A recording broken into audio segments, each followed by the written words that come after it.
এরে পর্দার আড়ালের আম্মা জানেরা, এরে আম্মা জান, ওই জাহান্নামী নারী এমন কোন গুনাহ নাই করে নাই।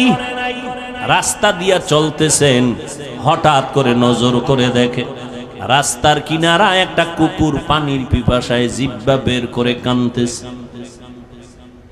জাহান্নামী গুনাহগার নারীটার অন্তরে মায়া হলো, দৌড়াইয়া গেল পানি আনার জন্য, কিন্তু কোনো পাত্র নাই।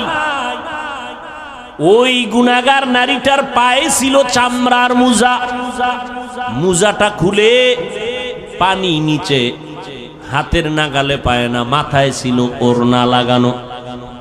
ওড়নার মাথা মোজার সাথে গিরা লাগাইয়া এরপরে পুপের থেকে পানি উঠাইয়া কুকুরকে পান করাইয়া দিল।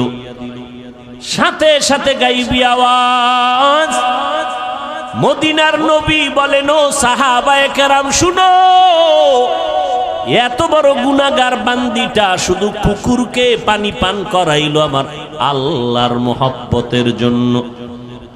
পানিটা পান করানোর সাথে সাথে গাইবি আওয়াজ, ও জাহান্নামী গুনাহগার, তোর জীবনের সব গুনাহ মাফ করে দেওয়া হলো। আজ আমার সমাজে হাজারো মুসলমান